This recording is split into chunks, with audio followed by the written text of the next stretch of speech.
ओम शांति। आज प्यारे मीठे बाबा की मुरली मंथन की डेट है 4 मई 2023। तो आज मीठे मीठे बाबा अपने बच्चों से कह रहे हैं, कभी साकार शरीर को याद नहीं करना। आंखों से भले इन्हें देखते हो, परंतु याद सुप्रीम टीचर शिव बाबा को करना है। तो साकार शरीर किसकी बात बाबा कह रहे हैं? ब्रह्मा पिता, जिनके तन में स्वयं भगवान ने प्रवेश किया। बाबा कह रहे हैं उनसे भी उपराम हो जाओ और मुझे याद करो, क्योंकि इनकी आंखों से मैं देख रहा हूं तुम्हें। हम्म। तो कभी भी शरीर को याद नहीं करना। आंखों से भले इन्हें देखो, लेकिन याद सुप्रीम गुरु को ही करना चाहिए। और कहते हैं ना, अच्छी शिक्षा देने वाला गुरु मिल जाए तो फिर जीत 100% पक्की है। प्रश्न, तुम बच्चे किस एक कायदे को जानने के कारण हार फूल कभी स्वीकार नहीं कर सकते? माला स्वीकार नहीं कर सकते किस कायदे के कारण? तो हम जानते हैं जिनकी आत्मा और शरीर दोनों पवित्र है, वही माला पहनने के हकदार हैं। इस कायदे अनुसार हम हार फूल स्वीकार नहीं कर सकते। बाबा कहते हैं, मैं भी तुम्हारे फूल हार स्वीकार नहीं करता, क्योंकि मैं न पूज्य बनता हूँ न पुजारी। मैं तो तुम्हारा ओबीडियंट फादर और टीचर हूँ। कितने सुंदर! बाबा जैसा निरंकारी तो कोई हो है ही नहीं। भगवान भी हमारे फूल हार स्वीकार नहीं करते हैं, क्योंकि न तो उनको शरीर है, न उनको देह हाथ है, हाथ पैर है, न वो प्रणाम स्वीकार करते हैं, न वो हार स्वीकार करते हैं। वो तो बस निराकार है। और बाबा कहते हैं, मैं तो बस तुम्हारा ओबीडियंट फादर हूँ, आत्मा का पिता हूँ और तुम्हारा टीचर हूँ। तो तुम बच्चे भी हार फूल स्वीकार नहीं कर सकते, क्योंकि अभी तुम्हारी आत्मा और शरीर दोनों अपवित्र है।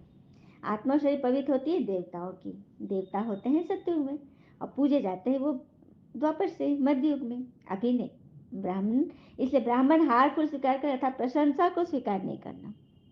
और कहते हैं ना, जो सफलता प्राप्त कर चुके हैं उनसे जाकर पूछना। स्टार्टिंग हमेशा असंभव से ही शुरू होती है। क्या बात है! जब भी आप किसी नए काम में चलते हो, कोई नई दिशा की ओर मुड़ते हो, तो सभी कहते हैं कि ये बहुत मुश्किल। आपको खुद भी लगता है कि तो असंभव है।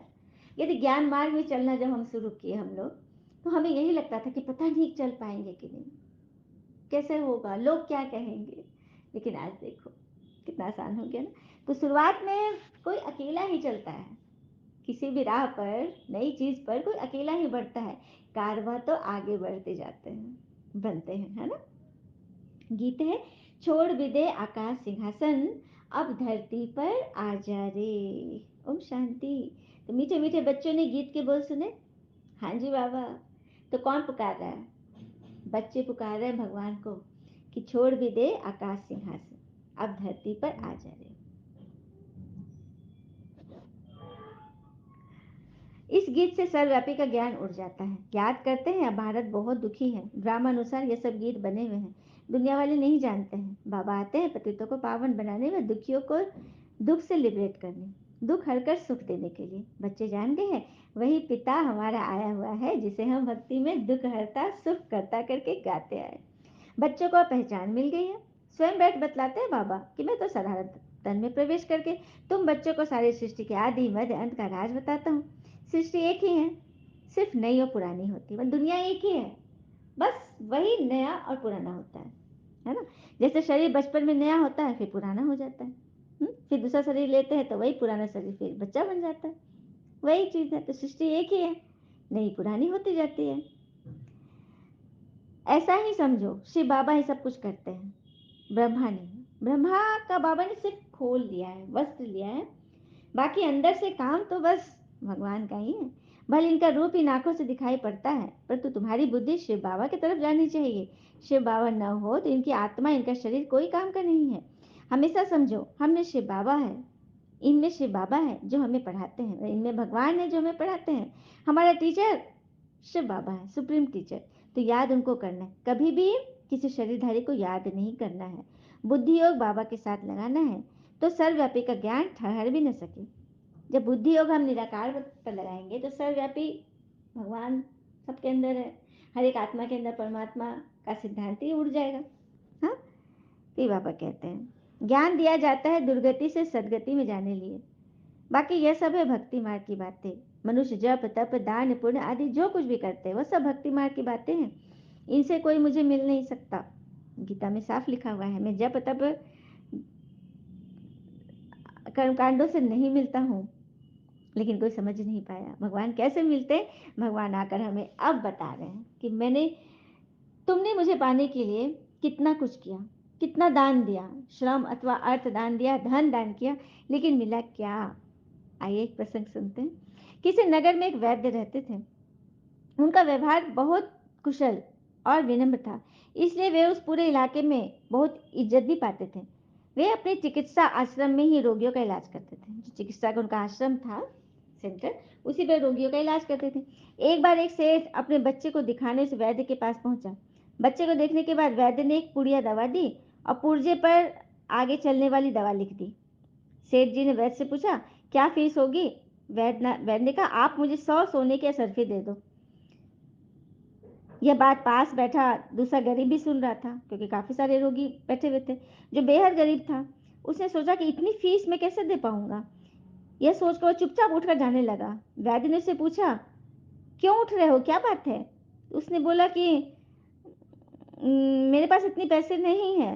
तो वैद्य ने कहा, तुम यहीं बैठो, तुम्हारा इलाज मुफ्त में होगा। जब तुम ठीक हो जाओगे तब आश्रम जाकर दूसरों की सेवा कर देना। यह बात सुनकर सेठ मन ही मन क्रोधित हो गया और वैद्य से बोला, वैद्य जी, आप तो बड़ा घटिया इंसान है। मेरा पैसा देखकर आपको लालच आ गया और मुझसे इतनी बड़ी रकम मान ली, 100 असरफी, जबकि इसका इलाज आप मुफ्त में करना चाहते हो। मुझे आपसे ऐसी उम्मीद नहीं थी, दो तरह की नीति की नियत की। वैद्य जी मुस्कुराते हुए बोले, नहीं सेठ जी, ऐसी बात नहीं है।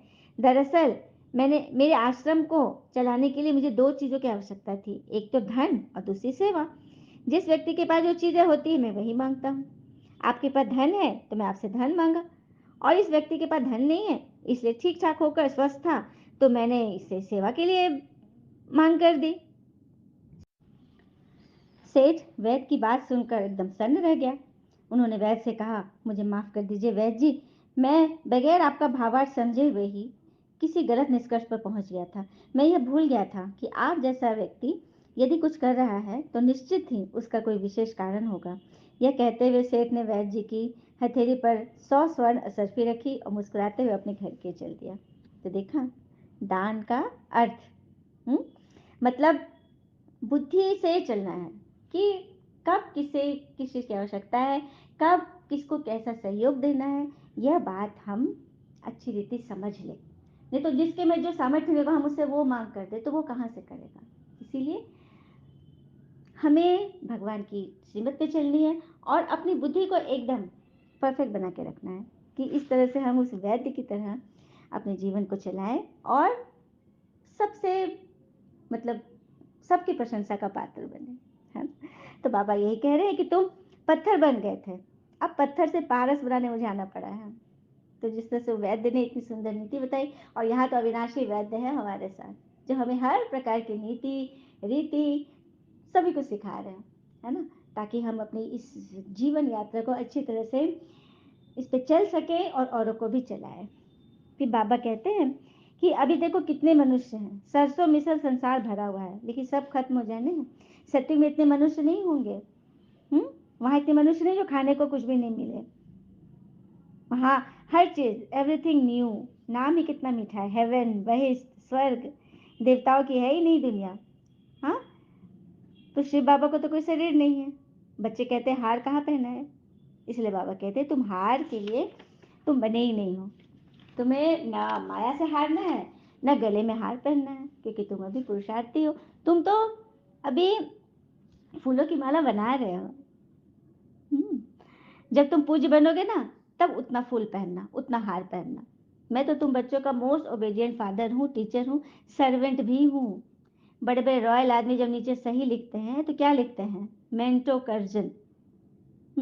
अपने को लॉर्ड कभी नहीं लिखते, मतलब कि अपने को बड़ा लॉर्ड सबसे बड़ा कभी नहीं लिखते, बराबर का लिखते हैं, है ना। लेकिन यहाँ तो लिख देते हैं श्री श्री लक्ष्मी नारायण श्री फलाना, एकदम श्री अक्षर डाल ही देते हैं। तो बाबा बैठ बच्चों को समझाते हैं, बच्चे अभी शरीर को याद ना करो कि मैं फलाना हूँ, मैं ये हूँ, मैं वो हूँ, कुछ नहीं, मैं एक आत्मा हूँ।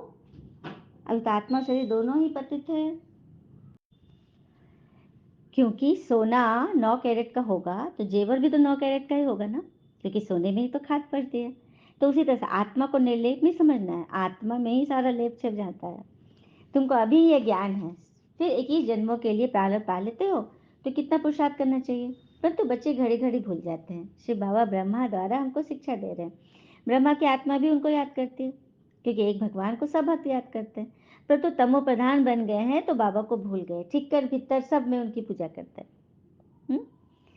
और तुम जानते हो जो कुछ चलता है वो ड्रामा में शूट होता जाता है। ड्रामा में एक बार जो शूटिंग होती है, समझो बीच में कोई पंछी आदि भी उड़ा तो वही शूटिंग में घड़ी घड़ी दिखाई देगी। पतंग का उड़ना हुआ शूट हो गया तो फिर रिपीट होगा। ये भी ड्रामा सेकेंड सेकेंड रिपीट होता है। जैसे फिल्म की रील बन रही है, शूटिंग हो रहा है, फिक्स हो रहा है, और उस समय कुछ चिड़िया वहां से क्रॉस कर गई तो वो भी तो कैच हो गया ना। और जब जब वो रील आप चलाओगे वही रील, तो वो चिड़िया पास करते हुए तो पता चलेगा ही। इसलिए ड्रामा में जो भी कुछ अभी सीन पास हुआ वो फिर से रिपीट होगा, इसलिए सीन वो बार बार दिखाई देता है। तो ये बात है, क्योंकि ड्रामा सेकंड सेकंड रिपीट होता जाता है, शूट होता जाता है, बना बनाया ड्रामा है और तुम एक्टर्स हो। सारे ड्रामा को ना साक्षी होकर देखना है। अब देखो, हम ड्रामा देखते हैं, थिएटर जाते हैं, गाना सुनते हैं तो कैसे सुनते हैं? साक्षी होकर सुनते हैं, क्योंकि उसमें कोई दर्द है, कोई पिटाई हो रही है या कोई वो हंस रहा है, तो उसको हम इस फील से देखते हैं ना कि ये तो बस ड्रामा चल रहा है, ये तो हकीकत है ही नहीं। उसी तरह से हमारे जीवन में कोई भी परिस्थिति, कोई प्रॉब्लम आए ना, तो ये समझना कि ये तो ड्रामा चल रहा है। हाँ, तो बस मन वहाँ से बिल्कुल नहीं फंसेगा। बाबा आकर हमको राज सिखाते और ड्रामा की नॉलेज देते हैं। जो ड्रामा के राज को अच्छी रीति समझ जाए वो कभी भी नाराज हो नहीं सकता। बाबा कहते तुम बच्चे हमेशा ऐसे समझो कि भगवान हमको पढ़ाते हैं, हम गॉडली स्टूडेंट हैं। भगवानुवाच है भी कि मैं तुमको राजाओं का राजा बनाता हूँ। राजे लोग भी लक्ष्मी नारायण को पूछते हैं, तो उन्हों को पूज्य बनाने वाला कौन?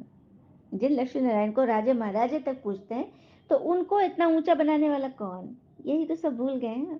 स्वयं भगवान बनाते हैं। तुम बच्चे भी फूल हार आदि स्वीकार मत करना। कायदे अनुसार जिनकी आत्मा और शरीर पवित्र है वही हकदार है फूलों के, जो कि देवता के गले में ही शोभा पाते हैं। नंबरवार तो है ही। बुद्धि कहती फलाना बच्चा बहुत सर्विसेबल है। जैसे दुकान में होता है ना, सेठ बनते हैं, भागीदार बनते हैं, मैनेजर बनते हैं, वर्कर बनते हैं। पोस्ट है ना, दुकान एक ही है, लेकिन वहाँ कोई सेठ है, कोई मैनेजर है, कोई हकदार है, और कोई भागीदार है, कोई मजदूर है, वर्कर है।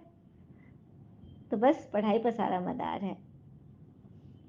फिर बाबा कहते हैं कि किंगडम स्थापन हो, राजधानी स्थापन हो रही, सो वैरायटी पद तो होंगे ना। तो माया को जीतने का पूरा पुरुषार्थ करो। अब दिन प्रतिदिन तुम बच्चों में ताकत जोर से आती जाती है। यह भी पार्ट ड्रामा में नोंद है। बाबा कहते हैं दिन प्रतिदिन तुम्हारा पुरुषार्थ बहुत आगे बढ़ेगा। और कहते हैं ना, संपत्ति के उत्तराधिकार अनेक लोग हो सकते हैं, अनेक लोग हो सकते हैं, लेकिन कर्मों के उत्तराधिकारी स्वयं हम ही होते हैं।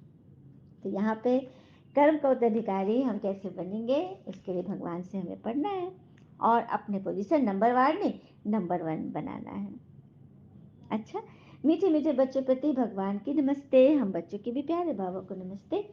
धारणा के लिए मुख्य सार, पहली पॉइंट, हम गॉडली स्टूडेंट हैं। भगवान टीचर बन पढ़ाते हैं, इसी स्मृति में रहना है। घर गृहस्थ में रहते हुए पूरा ट्रस्टी होकर चलना है। और कहते हैं ना, जो सफलता प्राप्त कर चुके हैं उनसे जाकर पूछना है। स्टार्टिंग हमेशा असंभव ही लगती है। तो घर गृहस्थ में जब आप पवित्रता की राह पर चल पड़ोगे मन वचन कर्म से, तो शुरुआत में आपको मुश्किल लगेगी, लेकिन जब आप चल दोगे ना, तो फिर वक्त, समय, परिस्थिति, व्यक्ति, वस्तु सब आपके पीछे पीछे आ जाएंगे।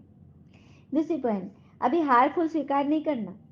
श्री विष्णु गले का हार बनने के लिए माया को जीतने का भी पुरुषार्थ करना है। वरदान, पहले आपके विशेष गुण द्वारा सर्व के प्रिय बनने वाले सफल मूर्त भव। पहले आपके विशेष गुण द्वारा सर्व के प्रिय बनने वाले सफल मूर्त बनते हैं। तो एक दो को आगे बढ़ाने का गुण, अर्थात पहले आपका गुण परमार्थ और व्यवहार दोनों में ही सर्व का प्रिय बना देता है। बाबा का भी यही मुख्य गुण है।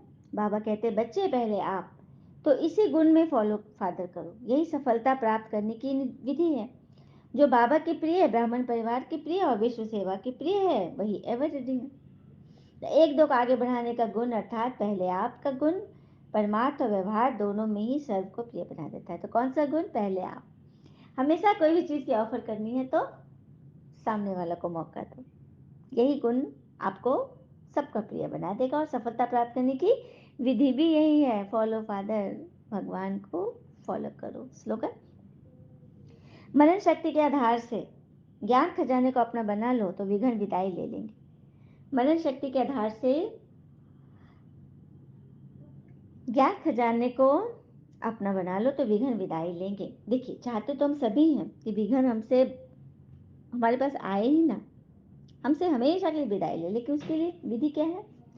तो मनन शक्ति के आधार से ज्ञान खजाने को अपनाना। तो जितना हम ज्ञान सुनेंगे, सुनाएंगे, धारण करेंगे, फिर मनन करेंगे, खुद भी करेंगे, औरों को भी रास्ता बताएंगे, तो विघ्न कहाँ टिकेगा? विघ्न विनाशक तो हम खुद ही हैं। तो सिद्धि विनायक विघ्न विनाशक रूप से हम सभी आत्माएं एक दूसरे को इसी भान से देखें कि हम सभी देवी देवता हैं और भगवान के राइट हैंड मददगार बच्चे। अच्छा, ओम शांति। शुक्र मुझे बाबा और बाबा के प्यारे प्यारे बच्चे, आप सबका जीवन सदैव शुभ हो। ओम शांति।